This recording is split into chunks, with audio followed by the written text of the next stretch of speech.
आपके समाज से आते हैं सासाराम के चर्चित सांसद मनोज राम। उनके ऊपर कुछ मनुवादी तत्व के लोगों ने हमला कर दिया है कल। क्या कहेंगे सर आप एक सीनियर पत्रकार होने के नाते?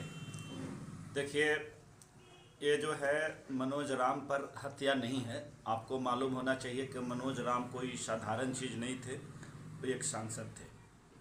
ठीक है। हम ये सासाराम के जो मनोज रविदास जो हैं, हम उनकी अगर बात करें तो वो सांसद थे। उनके भाई जो थे विद्यालय भी चला रहे थे। ठीक है। दोनों भाई के ऊपर इस प्रकार के जानलेवा हमला, ये लोकतंत्र पर हमला है। और मुझे तो ताज्जुब होता है कि यहाँ के दलित किस मिट्टी के बने हुए लोग हैं। ठीक है।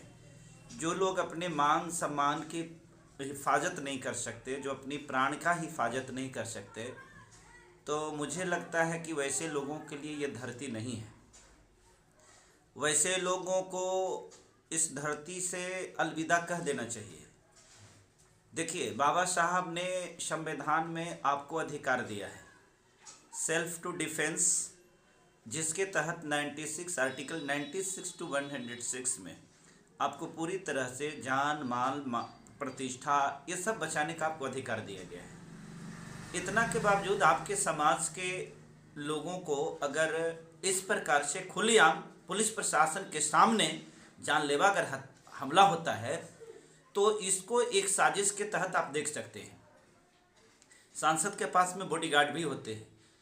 अगर उस दरमियान बॉडीगार्ड आसमान में एक फायरिंग भी करता तो ये लोग भाग सकता था। क्या उनके पास में हथियार दिया गया था सिर्फ दिखाने के लिए? तो इसमें इन लोगों की साजिश है। और एक चीज़ और जो हम मुख्य रूप से कहना चाहेंगे कि ये जो अनुसूचित जाति के जितने भी विधायक हैं और सांसद हैं, इनको अगर कुत्ता कहें तो हमें लगता है कि कुत्ता बड़ी छोटा शब्द है। गधा तो खैर हो ही नहीं सकते हैं। इनको आदमी की श्रेणी में रखना बहुत लगता है कि आदमी की श्रेणी में नहीं है। जो व्यक्ति सांसद और विधायक बन करके सांसद भवन में जाते हैं, है ना, असेंबली में पहुंचते हैं, और वैसे लोगों के ऊपर जब हमला होता है तो कम से कम एक कुत्ता जो होता है ना, मैंने बोला ना कि कुत्ता भी नहीं है, एक कुत्ता जो होता है ना, उस पर भी आप हमला करके देखिए। एक कुत्ता को मारिएगा ना तो कई कुत्ता जो होगा ना आपके ऊपर झपट पड़ेगा। लेकिन अब बताइए, क्या कुत्ता वाला भी मेजोरिटी इसके पास में है? अरे आपके सांसद हैं, है ना, बताइए तो अभी तक कार्रवाई के नाम पर कुछ नहीं हुआ है। आखिर ऐसा क्यों हो रहा है?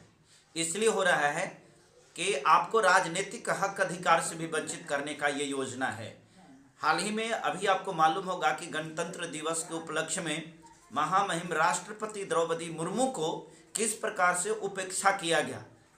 पेपर से लेकर के जितने मीडिया है, प्रत्येक जगह पर उनका अपमान किया गया। राष्ट्रपति का ये त्योहार माना जाता है और उनको फोटो आप देखिए तो पेपर में कहीं आपको नहीं मिलेगा, कहीं भी कोई मीडिया चैनल में आपको नहीं मिलेगा, और हर जगह पर मोदी मोदी मोदी मोदी।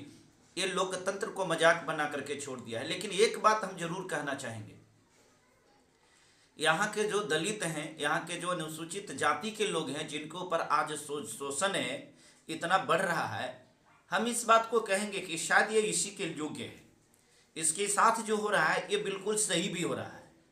जो व्यक्ति अपने जान माल की हिफाजत नहीं कर सकता तो कुत्ता से भी बदतर तो है, वो इंसान कहाँ है? जो अपने आंखों के सामने अपने बेटी के बलात्कार होते देख करके जिसका खून नहीं खौला, वो इंसान कहाँ हो सकता है? जो इस प्रकार के बदला लेने के लिए जो हथियार नहीं उठाया, लोग सनातन की रक्षा करने के लिए, धर्म की रक्षा करने के लिए साधु संत कहता कि हथियार उठाना चाहिए। जब धर्म की रक्षा करने के लिए हथियार उठाना चाहिए, तो क्या आपकी बहन और बेटी की रक्षा करना आपका धर्म नहीं है? इसके लिए हथियार नहीं उठा सकते हैं? तो चूड़ी पहन करके बैठने वाले वैसे वैसे गद्दार लोगों के लिए मैं कहना चाहता हूं कि उसके लिए धरती नहीं है। ये धरती शर्मसार है। ये भारत जिसको कहते हैं, भारत शर्मसार हो रहा है। आज जरूरत है, आपको लड़ना पड़ेगा, हथियार उठाना पड़ेगा और ऐसे ऐसे आतताइयों को बंद करना पड़ेगा, तब आपकी बहन बेटियों की इज्जत। और संविधान की बात करते हैं, कहाँ संविधान? भारत की संविधान की बात करते हैं। इस संविधान आपके लिए भले ही कहते हैं हम संवैधानिक तरीके से लड़े हैं, कद्दू के तरीका से आप लड़िएगा? संविधान, जिस संविधान की बात करते हैं ना, उसको जूती पर रखता है, ठीक है? अरे संविधान को चलाने वाले लोग ईमानदार होंगे तब ना संविधान के ये होंगे।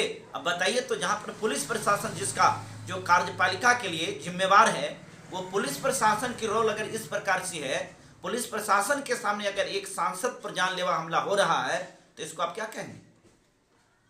इस लोकतंत्र में जो है एक सांसद के ऊपर में हमला किया जा रहा है, सोचिए आम जनता का क्या होगा? आम जनता का क्या होगा? आम जनता को चुपचाप से मार खाते रहना पड़ेगा, पिटाते रहना पड़ेगा, लात जूता खाइए, प्रधान बन के रहिए। नीतीश कुमार जी तो कहते हैं कि बिहार में लॉ एंड ऑर्डर है। नीतीश कुमार कौची कहेंगे? पगला बौड़ाहा के बुझाता कौची है? नीतीश कुमार के पास में अब सोचने समझने की क्षमता रह गई है? अरे नीतीश, देखिए प्रत्येक चीज का एक एक्सपायरी डेट होता है। नीतीश कुमार एक्सपायरी डेट से भी बाहर चले गए। दूसरी चीज है कि जो व्यक्ति हमेशा गांजा पीता हो, उस व्यक्ति की सोच समझ, उसकी चिंतन, ये सब कहाँ तक रहेगा? अरे भैया, ऐसे भी नशा करने के बाद जो होता है ना, उसकी मेंटल एक्टिविटी जो होता है वो डैमेज हो जाती है। क्या बात कर रहे हैं? सीएम को आप बोल रहे हैं कि गांजा पीते हैं? क्या सीएम अगर अपने पद की गरिमा को न रखे, सीएम अगर इस प्रकार के काम करे तो क्यों नहीं कहा जाएगा? एक बात बताइए, ठीक है मैं तो कह रहा हूँ, सीएम का आपने देखा होगा कि असेंबली में किस प्रकार के बयान, शर्मनाक बयान दिया था। एक बताइए तो, जो मानसिक विक्षिप्त नहीं रहेगा इस प्रकार के बयान दे सकता है? तो जो व्यक्ति इस प्रकार के घटिया बयान उस असेंबली में दे सकता है ना, विधानसभा में दे सकता है, तो उस व्यक्ति के पास में सोचने समझने की क्षमता कहाँ रह गया है? अरे अब तो जो चाह रहे हैं कि किसी प्रकार से थोड़ी सी आयु बच गई है तो कम से कम मुख्यमंत्री बन करके अपना जीवन को गुजार लेना चाह रहे हैं, लेकिन इस बार इनका जो है ना, ये एक्सपायर हो चुके हैं, इनका कोई जगह अब नहीं है। और एक बात बताते हैं, आज जो इस प्रकार से देश में हो रहा है, ये दलितों के नाम पर दलित की जो पार्टियां हैं, जो पुरानी पार्टियां अपने आप को कहा कि हम तेरी हितैषी हैं, सच्चाई है कि ये हितैषी नहीं है। सच बात यह है कि पुरानी पार्टियों की वजह से ही आज यहाँ दलितों को जो है इसके ऊपर शोषण, जुल्म, अत्याचार हो रहा है। अगर यहाँ के खास करके जो लोग हैं, दो चीज करना पड़ेगा। जो अनुसूचित जाति भिन्न भिन्न वर्गों में बटे हुए हैं, भिन्न भिन्न जात में बटे हुए हैं, तो आपको कमजोर इसीलिए किया गया था कि आपको कमजोर कर करके आपके वोट को क्या करे, कि आपके वोट बैंक को तहस नहस कर दे। ये मनवाड़ी षड्यंत्र था।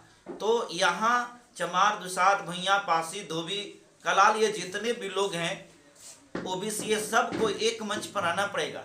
और जब तक आकर के यूनाइट नहीं होगा, और यूनाइट करके जब तक राजनीतिक लड़ाई नहीं लड़ेगा, तब तक यहाँ किसी को भी इस पूरे देश में यही हाल होगा। मुट्ठी भर चंद, बताइए तो, चंद मुट्ठी भर, ये मनुवाद कहता है कि हम यहाँ का राजा होंगे, वो राजा बनता है। यहाँ राजा बनता नहीं है, ठीक है? वैसे वैसे लोगों को ये बना दिया जाता है। आज कुंभ में देखे कि कितना बड़का घटना घटी है। कुंभ के घटना पर भाजपा के एक सांसद इतना घटिया बयान दिया है कि छोटे मोटे घटना होती रहती है, तेरा कोई मरता ना, तब खोने का डर, खोने का जो गम होता है ना, उसको समझ में आता। तो जिसके अंदर में घटियापन की हद पार जो कर चुका है, वैसे वैसे लोग कहाँ हैं? जिसके अंदर की मानवीयता मर गई है, जिसके अंदर की संवेदनाएं समाप्त हो गई है, वो आदमी नहीं है। और ऐसे ऐसे लोग वोट से नहीं जीतते हैं, ऐसे ऐसे लोग वोट हड़प करके जीतते हैं, ईवीएम में हेरा फेरी करके जीतते हैं। इसलिए जागना पड़ेगा, अनुसूचित जाति के लोगों को जागना पड़ेगा और चिन्हित करना पड़ेगा कि आपकी लड़ाई कौन लड़ रहा है, आपकी हक, आपके हुकूक, आपकी जमीन, आपके मान सम्मान, आपके प्रतिष्ठा की लड़ाई कौन लड़ रहा है। और उसके साथ अगर नहीं है तो हम एक बात बताते हैं कि तेरे जीवन पर धिक्कार है, तेरे जीवन पर धिक्कार है। जो लोग अपने और गैर को न पहचान सके, वैसे लोगों के साथ में ये बिचौलिया के हाथ में बिकने वाला वो गद्दार व्यक्ति जो दूसरे पार्टी में जाकर के अपने लोगों के, अपन बहन बेटियों के साथ में बलात्कार करवाते देखना चाहता है, क्या वैसा लोग इसका है? कभी नहीं हो सकता है। इसलिए पहचानिए, अभी वक्त है।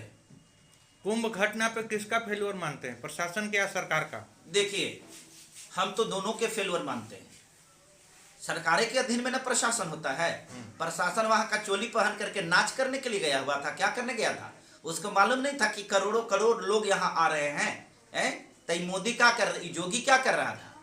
योगी डांस करने में लगा हुआ था। प्रशासन रोज वहां पे पल्ले झाड़ रही है। क्या कर रही है? प्रशासन और सरकार तो पल्ले झाड़ रही है। हर जगह हर समय यही होता है। आपको मालूम होगा कि एक बार पंडित नेहरू जी के समय में भी वहां पर भगदड़ हुआ था। जिसमें हजारों की संख्या में मृत्यु हुई थी, उन्होंने कहा था फिर भी मैं देश के प्रधानमंत्री होने के नाते मैं जिम्मेवारी लेता हूं इस घटना की, है ना, और हम अपनी फेल्यूर को फील करते हैं। और इस प्रकार के बयान के साथ ही, है ना, उन्होंने बहुत कुछ वो करने का प्रयास किया था। तो इस प्रकार के जो लोग हैं, खास करके हम ऐसे लोगों की बात करते हैं जो अनुसूचित वर्ग के, जो दलित वर्ग के लोग हैं। हम आपको ये बताते हैं कि आपका जो वोट होता है, आप धर्म के नाम पर वोट करते हैं। क्या धर्म ही आपका रोजी रोजगार है? धर्म से जिसका पेट भरता है वो धर्म के नाम पर वोट देता है। आपका वोट शिक्षा पर जाना चाहिए, आपका वोट रोजगार पर जाना चाहिए, आपका वोट वैसे जगह पर जाना चाहिए जो आपकी हक के लिए, आपका जो मुद्दा है, जो आपके मान स्वाभिमान के लिए मुद्दा है, आपका वोट उस पर जाना चाहिए। लेकिन वोट दीजिएगा आप क्या चीज के? धर्म के नाम पर, राम मंदिर के नाम पर, कुंभ मेला के नाम पर, पूजा पाठ के नाम पर, तो आपके जीवन में यही होगा, दूसरा चीज होने वाला नहीं है। खोने का गम हर किसी को होता है, लेकिन हम इतना बात कहते हैं। चंद्रशेखर जी का एक स्टेटमेंट आया था कि कुंभ मेला एक ऐसा सनातनी धर्म है जेकरा में पाप करने की भी आजादी है कि पाप कीजिए और जा करके और कुंभ स्नान कर लीजिए, गंगा स्नान कर लीजिए, सब पाप धुल जाएगा। जहां पर पाप धोने की व्यवस्था वहां तो पाप होगा ही होगा।